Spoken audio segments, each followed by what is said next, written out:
Hello artists, I am Mr. McCaffrey, and this class is called Introduction to Studio Art. Alright guys, today we're going to draw 10 creeping, crawling critters. But at this time what I do want to remind you of is that it is a video, and you can pause it, and you can rewind it, and you can pause it, and you can rewind it as many times as you need in order to draw the things that we are trying to draw. But mainly what we're doing with these videos is we're watching my process so that you can use the same process I do in order to draw these pictures. So step number 1 for all of these creatures and essentially everything that we will ever draw for our entire lives, we want to start with some simple shapes. I'm going to be drawing a scorpion, and as you can see, I've drawn some simple curved lines and essentially 3 circles. Once I've gotten the overall shape of the scorpion, I'm going to go through and I'm going to divide it up into sections. Scorpions and many of the creepy crawlers that we are about to draw have exoskeletons or a suit of armor around their bodies. And that armor is made up of small individual hard pieces. So once we know how many small individual pieces those little bits of armor are made of, it becomes pretty easy to draw. And I like to divide them essentially into 3, even if that's not anatomically correct for the scorpion. If we do 3 for all the legs and all the arms, it's going to turn out pretty good.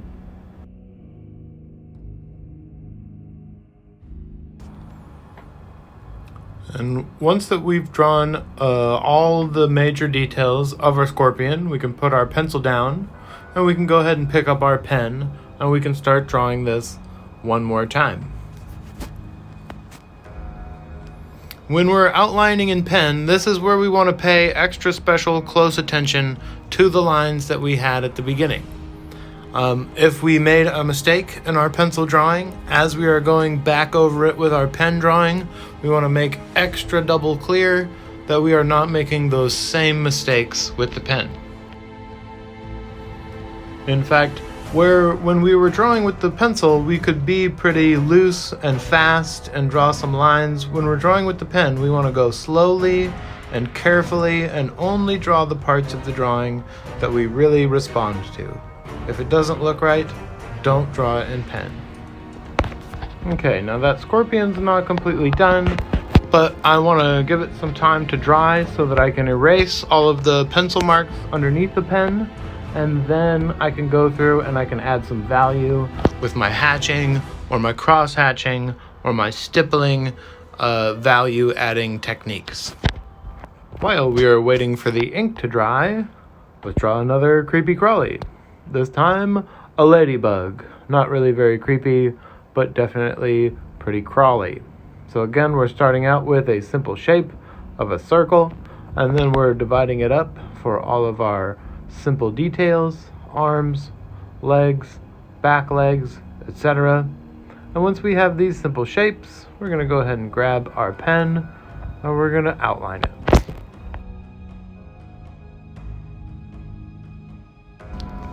And again, what I want you to pay attention to is that everything starts with something very easy. It's a line, it's one of our basic shapes, and then we build on those simple shapes. In this case, we're drawing a millipede or a centipede. And it's just all these little individual sections very similar to how the scorpion was constructed. The legs are going to be drawn the same way, and the big sections of centipede will be drawn the same way as well. They'll be overlapping little tiny cylinder or rectangular shapes.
Okay, now that we've drawn all of our critters, there should be enough time now since we've drawn our first few critters that we can erase them without smudging any of that ink.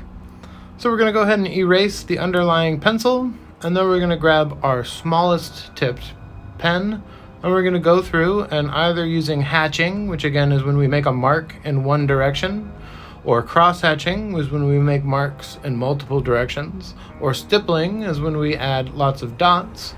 We're going to go ahead and add shadows and value to our creepy crawlies. Most of these creepy crawlies are dark, if not fully black, and so we want to make sure that we add lots of little details. Remember, the goal is to make an area that is dark and gradually becomes light. And one of the ways we do that is by building it up in layers.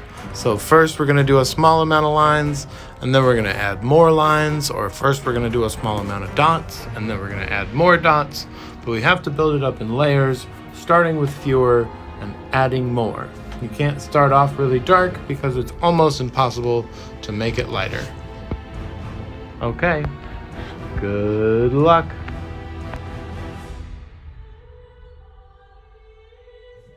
Does my picture have to look like your picture? No, definitely not. I want your art to be about you and to look like you. Can my picture look like your picture? Yes, of course. I'm an art teacher. You can absolutely copy what I've done. What if my drawing isn't perfect? What if I'm terrible at art? Well, no drawing is ever perfect, so we don't have to worry about that. What we do have to worry about is improving on our past performance. Do I have to take a picture of this when I'm done? Yes. Every single time you complete an assignment in this class, you must photograph it and turn it in on Google Classroom. Every single time. Whoa! You did it! You finished! All you have to do now is take a picture of your work and turn it in on Google Classroom.